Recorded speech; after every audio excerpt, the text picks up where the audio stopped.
¿Qué opinás de que hayan enviado menores a la guerra de Malvinas? Bueno, menores no, sí a partir de los 18 años. Sí, Fue bueno, terrible. Para mí fue una más de las terribles decisiones que tomaron el gobierno militar. Espantoso.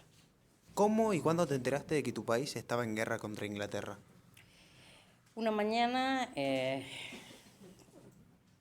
me desperté, iba al profesorado estaba estudiando magisterio. Iba al profesorado y me enteré en el viaje. Todos en ese momento, creo que fue generalizado en el país, nos sentimos muy contentos, hasta que caímos en la realidad, ¿no? De todo lo que pasaba y cómo habían sido las cosas. Hasta que cayeron en la realidad de que ya habíamos perdido todo. No, no esa. Eh, que perdiéramos fue algo un poco lógico, ¿no? Estábamos eh, combatiendo con la primera potencia mundial en ese momento en cuanto a estrategias y armamentos. Y con el que tenían el apoyo de Estados Unidos, cosa que nuestro gobierno sabía de antemano antes de comenzar la guerra, que Estados Unidos no iba a apoyar a Argentina, que sí iba a apoyar a Inglaterra. Y por ende todos los países de la región que estaban bajo dictadura iban a apoyar a Inglaterra. ¿Participaste en las donaciones? ¿Y cuáles eran los bienes más necesarios? Sí, participé en las donaciones, inclusive en el profesorado hacíamos colectas también y enviamos cartas, cigarrillos, golosinas, todo lo que se podía. ¿Y la segunda parte de la pregunta? ¿Cuáles eran los bienes más necesarios, los que más se pedían básicamente? En sí no se pedían cosas, porque nosotros no sabíamos la realidad. ¿Cuál era la intención de las donaciones y demás? Estar cerca de los chicos, llegar con una nota, con una carta, porque esa era la campaña que intentaban hacer. O sea, que nosotros nos comunicáramos y que los soldados sintieran la presencia de sus compatriotas, ¿no? Se sintieran cercanos. Pero no sabíamos que no tenían para comer, que no tenían para vestirse. Eso no lo sabíamos. Claro, si no hubieran puesto ropa, cosas así, más o menos. No nos hubiesen permitido, como tampoco llegaban las donaciones. Eh, Se han vendido cigarrillos que han sido enviados, se han vendido chocolates, inclusive apareció en un kiosco un chocolate con la carta de una nena adentro que iba a un soldado. Así que imagínate el grado de todo lo que se donó ha llegado ni la mitad. ¿Te hubiese gustado participar en la guerra y por qué? En la guerra no, sí en la parte de atención De atención médica. de primeros auxilios, pero no en la guerra, porque no creo que la guerra sea una solución para ningún conflicto. ¿Y qué opinás de la reclutación de los soldados argentinos? Fue de terror, es decir, no podés enviar a criaturas que salían de la secundaria recién, que habían tenido un año de adiestramiento, entre comillas, porque no se los adiestraba, a combatir, a estar frente a balas, a estar en unas condiciones climáticas terribles, sin comida, sin entrenamiento. Chicos tan jóvenes, ¿cómo podés pensar? Si es un militar de carrera, ok, está preparado para eso. Pero chicos, no.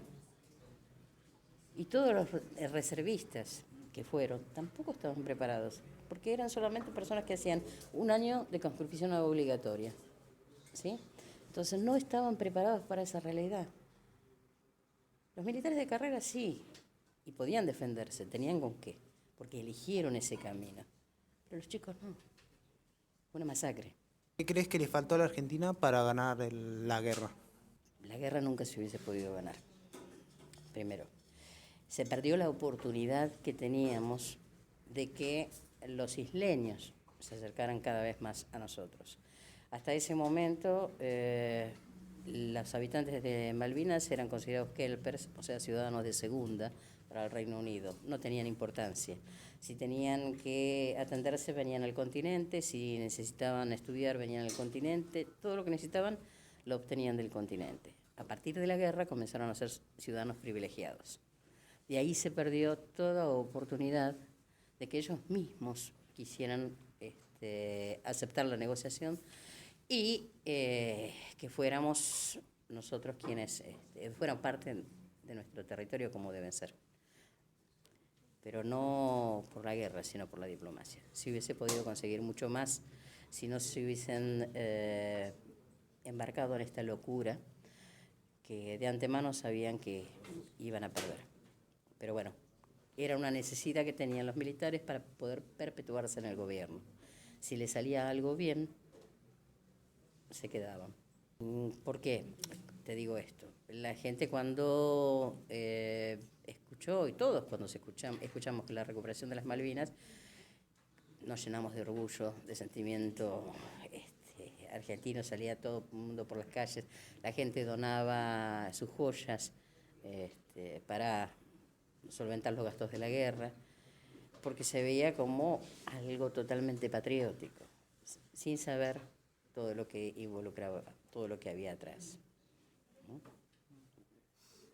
¿Crees que fue necesaria la guerra? No, por eso mismo te digo, o sea, si se hubiese seguido por la diplomacia hubiésemos ganado el doble de lo que ganamos, de lo que perdimos con la guerra. Hoy los ciudadanos de las Malvinas hubiesen sido argentinos por decisión propia. Tenés miles de formas de poder conquistar un territorio sin necesidad de hacer una guerra. La población, por ejemplo. Primero, el convencimiento, ¿sí? Y el acercamiento. Y segundo, repoblando. En ese momento los argentinos podían vivir tranquilamente. No necesitaban permiso para ir, entrar, salir. Y ya te digo, dependía, de los isleños dependían mucho de nuestro territorio para todas sus necesidades. Porque muchos de los ingleses se enteraron de que existían las Malvinas a partir de la guerra. Si no, no tenían la menor idea. Ese era el nivel de importancia que le daban. A partir de la guerra se dieron cuenta de la importancia geopolítica que tenía. No solamente por las riquezas naturales que hay en las Malvinas, sino por el lugar estratégico en que está ubicado. Tenés el control de la parte sur, no te olvides. Y hoy en día Malvinas es un lugar muy puesto con armas de primer nivel y bases militares. Aparte de todos los recursos naturales que son incontables. Hay que seguir por la diplomacia. Es el único camino. En ningún país del mundo la guerra es una solución. En ningún país del mundo. Fíjate el caso de Afganistán, que se invadió por los talibanes y se fue a Estados Unidos y hoy los talibanes son un gobierno. O sea, la guerra no es solución para nada. Y nosotros, las Malvinas son nuestras y van a ser siempre nuestras. Pero bueno, vamos a tener que seguir luchando y remontando un camino que retrocedimos con esta guerra, en que nos embarcaron, de la que supimos casi cuando terminó de lo que pasaba realmente, porque la radio, la televisión, los periódicos te decían, vamos ganando, somos victoriosos. Solamente si llegabas a escuchar Radio Colonia de Uruguay, podías enterarte de la verdad. Y si tenías algún que otra persona allegada, te contaban algo que estaba pasando. Pero si no, casi todas las personas vivíamos al margen de esta realidad, ¿no? Es decir, vivíamos engañados, como pasa con los medios hoy en día también, no cuentan la realidad que quieren contar. Y en ese momento todos estaban adscriptos al gobierno militar. Decían lo que el gobierno militar quería que dijeran. Entonces la población estaba convencida de una realidad que no era. No sabíamos del sufrimiento de los chicos, no sabíamos del hambre, no sabíamos del frío, de la soledad, de todo lo que pasaron. ¿Qué crees que hubiese cambiado si por alguna razón ganábamos la guerra? Y hubiese pasado lo que ellos querían, perpetuarse el gobierno militar en el poder y tener una Argentina totalmente con una idea de derecha extrema, ¿sí? Erradicando todo pensamiento que no se adecuara a lo que ellos querían, a toda manifestación artística que no se adecuara a lo que ellos querían, a toda cosa que ellos consideraran que no era correcta. No creo que hubiésemos tenido nada bueno.